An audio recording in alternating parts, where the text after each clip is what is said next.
बिस्मिल्लाहिर्रहमानिर्रहीम अस्सलाम वालेकुम। नाज़रीन, इमरान खान अब सही कड़की में आया है और उसे पता चल गया है कि उसे फ़ौजी जेल में भेजा जा रहा है और ज़ाहिर है ये दिन आना ही था, क्योंकि अदालती सहूलतकारी अपनी हदों को क्रॉस कर चुकी थी। कल भी एक जज ने धमकी दी है तमाम अफसरान को कि तौहीन अदालत में अंदर कर दूंगा अगर इमरान खान को कोई शिकायत हुई मुलाकातों के हवाले से। और साथ ही इमरान खान ने इतराफ़ भी कर लिया है कि 9 मई को GHQ और दूसरी फ़ौजी इमारतों के सामने एहतजाज करने की कॉल उसी की थी। और इस इतराफ़ की वजह क्या हो सकती है? फिर फ़ौज ने एक लिहाज से देखा जाए तो हुकूमत के अदम तावन का शिकवा किया है और डिजिटल दहशतगर्दी के ख़िलाफ़ ख़ुद मैदान में आने का फ़ैसला किया है, बल्कि ऐलान किया है कि अब वो एक तसलसल के साथ प्रेस कॉन्फ्रेंसें करेंगे फ़ौज की तरफ से, और फ़ौज के ख़िलाफ़ जो मुहिम चल रही है झूठे इल्ज़ामात की और तमस्खर उड़ाने की, उसका मुकाबला ख़ुद करेंगे, क्योंकि हुकूमत इस सिलसिले में 0/0 साबित हुई है। ये हर आदमी को पता है कि हुकूमत ऑपरेशन में भी तावन करने में नाकाम है और आवाम को माशी रिलीफ देने के काम में भी नाकाम है, और फ़ौज के जो तहफ़्फ़ुज़ात हैं 9 मई के हवाले से, उनमें भी ये तअस्सुर पब्लिक तक जा रहा है कि शायद इमरान खान के सहूलतकारों में ख़ुद शहबाज हुकूमत भी शामिल है। डिजिटल दहशतगर्दी के ख़िलाफ़ कार्रवाई बाकायदा शुरू हो गई है और इस सिलसिले में पार्टी की जो मरकज़ पर एक छापा मारा गया है, वो कोई छोटी चीज़ नहीं है, वो बहुत बड़ा वाक़या है, क्योंकि वो एक आने वाले सिलसिला वाक़यात की इब्तिदा है, उसका नुक्ता आगाज़ है। इसमें वो रऊफ़ हसन को पकड़ा गया है जो लफंगों और बाज़ारू गुंडों की ज़बान में बात करता था, फ़ौज को और अदलिया को खुली गालियां देता था और धमकियां देता था, लेकिन उसको इन धमकियों देने की वजह से या गालम गलोच करने की वजह से गिरफ़्तार नहीं किया गया, बल्कि उसकी गिरफ़्तारी उसी मामले का एक सिलसिला है जिसके तहत एक वेल नोन दहशतगर्द अहमद जंजू वाक़या, जिसको छुड़ाने के लिए high court, Islamabad high court का एक जज जो है बहुत ही बेचैन और बेकल है, और उसने कहा कि मैं फ़लाँ को तलब करूँगा, फ़लाँ के साथ ये कर दूँगा, अगर उसको 1 घंटे के अंदर अंदर अब बरामद ना किया गया तो पता चला कि उस पर तो दहशतगर्दी का केस है, और वो इनकी जो आलमी दहशतगर्दी डिजिटल दहशतगर्दी का सेल है PTI का, उसका सरबराह था। इससे पहले भी एक आदमी पकड़ा गया था जो मुल्की सतह पर दहशतगर्दी कर रहा था। तो रऊफ़ हसन जो है उस सेल का असल में इंचार्ज था, सियासी तौर पर उसका इंचार्ज था। प्रैक्टिकली तो ये अहमद जंजुआ था, और अमेरिका में बैठे हुए कुछ लोग हैं वो इसके जबरान शबरान इस तरह की चीज़ें चला रहे हैं, लेकिन इनका जो हेड था सियासी हवाले से वो था रऊफ़ हसन। तो उसको उसी हवाले से पकड़ा गया, और छापे में PTI को ये अंदेशा नहीं था कि छापा मारा जाएगा, क्योंकि उन्हें तो ज़ाहिर इस्लामाबाद हाई कोर्ट उनकी सरपरस्त है, सुप्रीम कोर्ट में भी उसके सरपरस्तों का मैदान लगा हुआ है। तो उन्हें ये अंदाज़ा नहीं था कि ये गिरफ़्तारी छापा होगा और चीज़ें बरामद हो जाएंगी। बहुत सारी कीमती मालूमात इनको मिली है, जिनके बाद मुल्क भर से भी गिरफ़्तारियों की तवक्को है, बल्कि तवक्को क्या है, इत्तला है कि मुल्क भर से गिरफ़्तारियों को ये नाम फ़ाइनल कर लिए गए हैं। ज़ाहिर है इन रिपोर्टों की रोशनी में जो चीज़ें मिली हैं, जो मालूमात मिली हैं कि कौन कौन दहशतगर्द किस किस शहर से ऑपरेट कर रहा है, तो गोया कि फ़ौज ने अब सियासी हुकूमत की नाकामी के बाद या लाताल्लुकी के बाद ख़ुद इस मैदान में मुकाबला करने का फ़ैसला किया है, और उम्मीद है कि ये कार्रवाई कामयाब होगी। लेकिन इस सिलसिले में एक सवाल भी पैदा होता है कि डिजिटल दहशतगर्दी के जो बानी हैं, पाँच बानी हैं, उनके ख़िलाफ़ अगर कार्रवाई नहीं होती तो क्या ये निचली सतह पर होने वाली कार्रवाई मुकम्मल तौर पर कामयाब होगी? डिजिटल दहशतगर्दी के बानी थे जनरल कमर जावेद बाजवा, जनरल फैज़ चकवाल वाला, आसम क्या नाम था उसका, वो जो पिज़्ज़े वाली सरकार थी, अब अमेरिका भागा हुआ है, आसम बाजवा, और फिर ज़हीरुल इस्लाम। ये सारे लोग जो थे ये दहशतगर्दी के बानी थे, डिजिटल दहशतगर्दी के बानी थे, और उनमें 5वां वो है जो अब भी अपने ओहदे पर कायम है, जिसने नस्र मिनल्लाह फतन करीब का ट्वीट किया था, और वो तुइज़्ज़ो मंतशा व तुज़िल्लो मंतशा का भी ट्वीट किया था, और जिसने इन डिजिटल दहशतगर्दों को लाखों डॉलर की अदायगी के इवज़ मुलाज़म रखा था और उनको ट्रेनिंग दी थी कि किस तरह तुमने अनारकी फैलानी है, किस तरह तुमने दहशत गर्दी को फ़रोग देना है, वो साहब जो हैं, वो जो पा साहब हैं, वो अभी तक अपने ओहदे पर डटे हुए हैं और उनके ख़िलाफ़ कार्रवाई तो बड़ी दूर की बात है, उन्हें रिटायर तक नहीं किया गया। तो ये सवाल तो फिर ज़हनों को परेशान करेंगे कि जो असल क्रिमिनल हैं, जो असल मास्टरमाइंड हैं पाकिस्तान के ख़िलाफ़ इस साजिश के, जिन्होंने तन मन धन से मुराद तन और मन दूसरे लोगों का और धन हुकूमती सरकारी रियासती ख़जाने का बेदरेर इस्तेमाल किया। और ये पा साहब हैं जो अभी तक रिटायर नहीं हुए, ये लंदन तक गए और लंदन में जाकर भी इस दहशतगर्द मीडिया सेल की ब्रांचें कायम की और वहाँ वो क्या नाम है उसका, अनिल मुसर्रत और चीकू शिकू, इन लोगों से जाकर मिलकर वो सेल्फियाँ बनवाते रहे, उनके इजलासों में शरीक होते रहे, अपने ओहदे का कोई ख्याल किए बगैर पीटीआई के वर्कर्स में घुल मिल जाते रहे और उनको हदायत देते रहे। तो वो ये चीज़ भी अहम है। और फिर ये भी सवाल देखना पड़ेगा कि इस वक्त जो सबसे ज़्यादा मैदान में बक रहे हैं, बकवास कर रहे हैं, फ़ौज पर भौंक रहे हैं, उनमें असद कैसर नामी लोफर एक पख्तूनख्वा का शामिल है, जिसने पहले कहा था कि हम फ़ौज से मुसल्ला मुकाबला करने के लिए तैयार हैं, और जो अब भी बकवास करता है और धमकियाँ देता है, एक नंबर का चोर है, नामी गिरामी माफिया है, लोफर है, गुंडा है, बदमाश है, पाकिस्तान का दुश्मन है,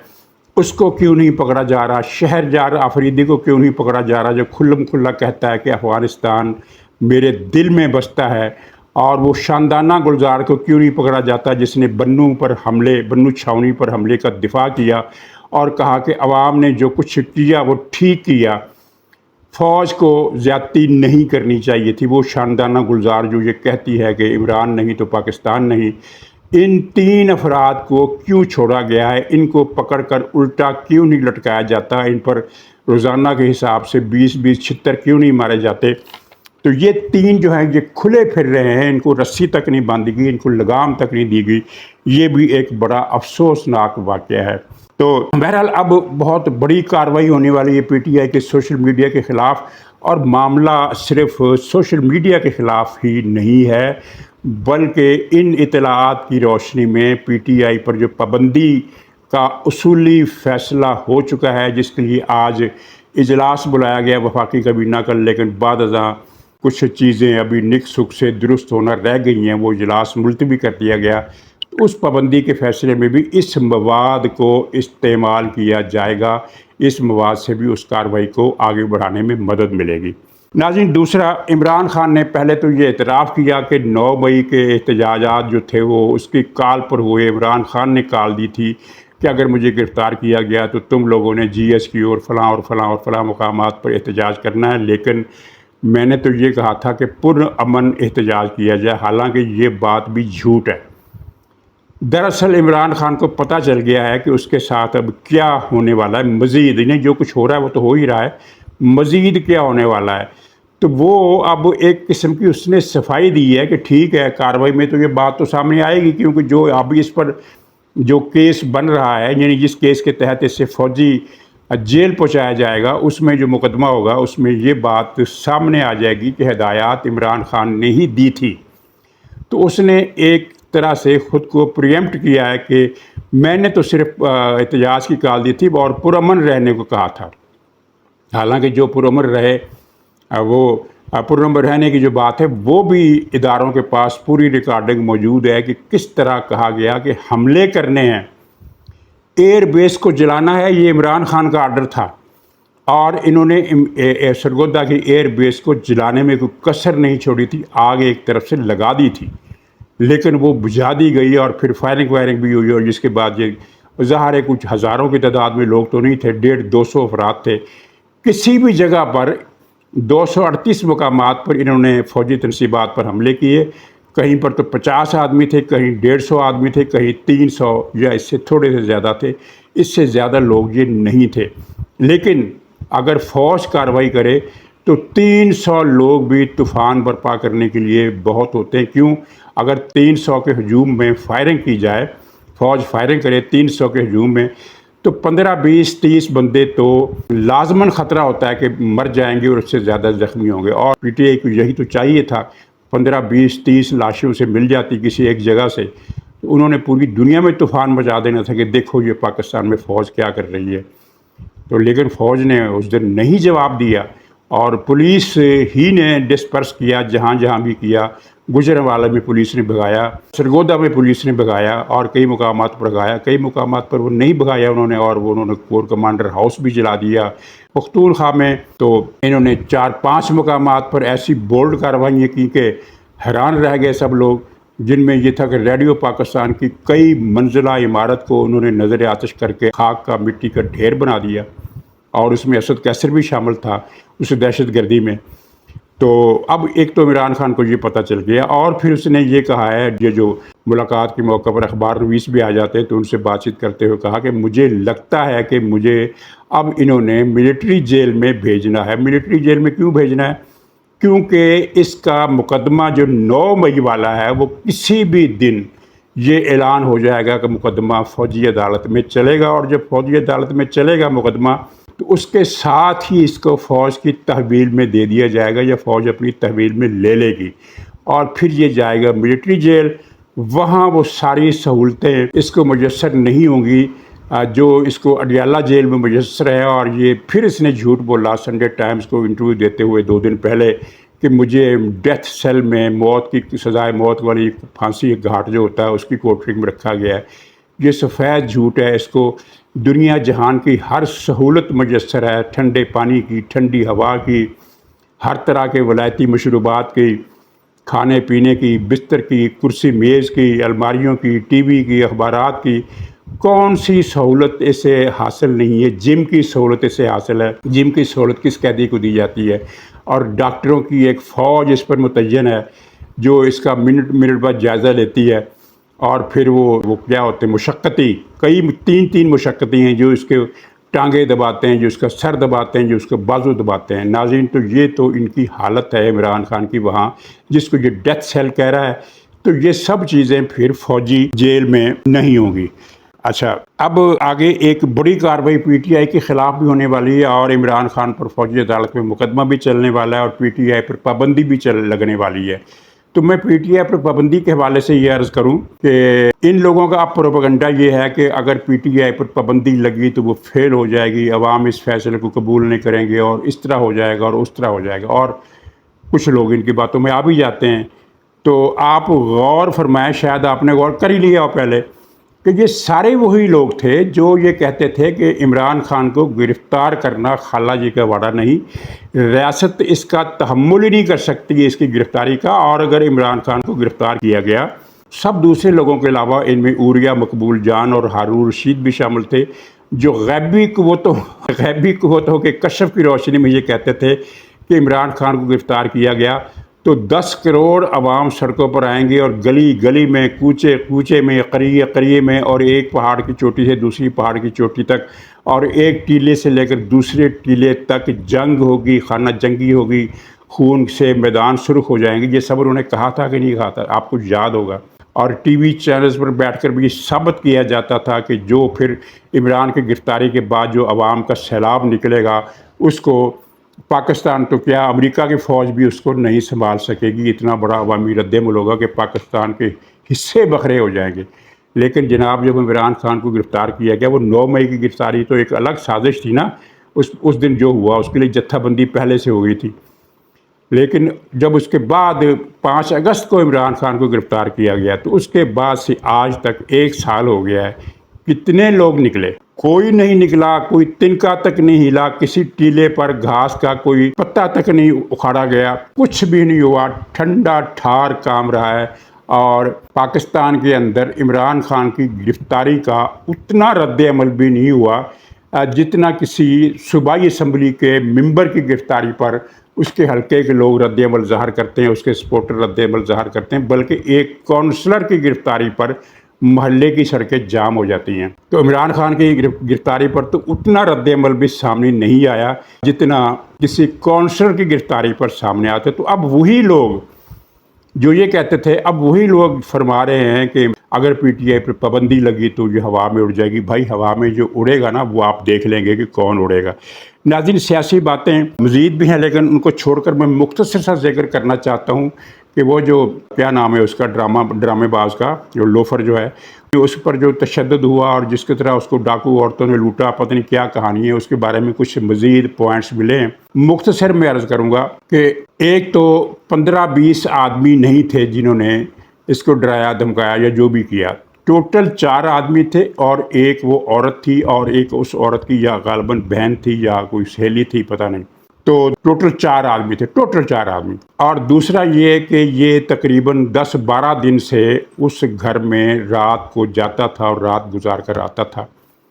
تو ایک رات کی جو پیمنٹ اس نے طے کی تھی، وہ جتنی راتوں کو بھی معاوضہ بنتا تھا یہ نہیں دے رہا تھا، لیت و لال کر رہا تھا، انکار کر دیا تھا کہ میں نے پیسے میرے پاس ابھی نہیں ہے۔ تو پھر جناب انہوں نے ایک وہ ویجیلنس کا پلان بنایا اور اس کے تحت اس کو بلا کر ویڈیو بھی بنائی اور مارا پیٹا بھی، لیکن مارنے پیٹنے کے علاوہ بھی کچھ کیا۔ تو کہا یہ جاتا ہے کہ وہ جو 4 آدمی تھے ان میں سے 3 آدمیوں نے اس کے ساتھ کچھ ایسا کام کیا جو نہیں کرنا چاہیے تھا، جو قابل مذمت ہے اور قابل شرم ہے۔ تو ان میں سے 3 آدمیوں نے یہ کام کیا، ان 2 عورتوں کے ساتھ اس نے جو کچھ کیا وہ اس کی فلم الگ بنی ہے، اور جو 3 آدمیوں والا معاملہ ہے اس کی فلم الگ بنی ہے، اور پولیس کے پاس دونوں فلمیں موجود ہیں، اور پولیس اس کے کسی دعوے پر اعتبار نہیں کر رہی، اگرچہ اس نے FIR وہی لکھی ہے جو اس نے لکھوائی ہے۔ اس کا کیا نام ہے کمبخت کا، مجھے نام ہی بھول گیا، ڈرامہ نویس ہے۔ تو خیر یہ اس کے بارے میں کہانی تھی کہ یہ عادی ہے بدکاری کا عادی تھا، اور پیسے پتہ نہیں کیوں نہیں دے رہا تھا، اس کے پاس تو بہت پیسہ ہے، لیکن وہ ایک رات کا جو معاوضہ طے ہوا تھا تو وہ تقریباً 8-9 یا 10 راتوں کا رولا بیان کیا جاتا ہے کہ شاید 10ویں رات یہ ہو جس رات اس کے ساتھ یہ معاملہ ہوا، اور اس سے پہلے 9 راتوں کا مسئلہ ہو، تو 9 راتوں کا جو معاوضہ تھا اس کے لیے تو بائیں ہاتھ کا کھیل ہے۔ اگر 1 لاکھ روپے بھی رات کا معاوضہ تھا تو یہ 10 لاکھ روپے اس کو دے سکتا تھا، اور انہوں نے مانگا بھی اس سے 10 لاکھ ہی تھا۔ یہ بات قابل غور ہے کہ انہوں نے اس سے 10 لاکھ مانگے تھے، یعنی کہ وہ پچھلی 9 راتوں کا اور اس رات کا ایڈوانس معاوضہ مانگ رہے تھے کہ یہ 10 لاکھ ہمیں دے دو، اور وہ نہیں دیے اس نے، اور اس کے بعد 5 دن تک یہ چھپا رہا اور اس پریشانی میں رہا کہ اب میں کیا کروں، میں اگر یہ بات کسی کو کرتا ہوں تو پتہ نہیں کیا کیا کھلے گا اور کیا کیا ہوگا میرے ساتھ، اور اگر نہیں کرتا تو کل کو بات کسی اور طریقے سے کھل جائے گی، کوئی اور اسکینڈل بن جائے گا۔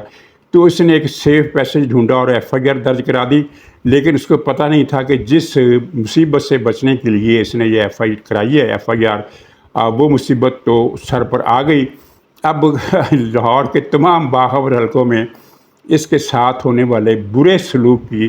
تفصیلات لوگ مزے لے کر بیان کر رہے ہیں، اور میرا خیال ہے کہ اس کا جو فیوچر ہے وہ خاصی حد تک ڈیمیج ہو گیا ہے، کیونکہ اب کوئی ٹی وی چینل ایسے رائٹر کا ڈرامہ چلانے کا رسک کیوں لے گا جو اتنے سکینڈلز اور وہ بھی اتنے بدنام کرنے والے سکینڈلز کی زد میں ہو، تو یہ اس کے لیے خاصی پریشانی کا باعث ہے۔ تو ناظرین اجازت دیجیے، انشاءاللہ اگلے ولاگ میں پھر ملاقات ہوگی، تب تک کے لیے خدا حافظ۔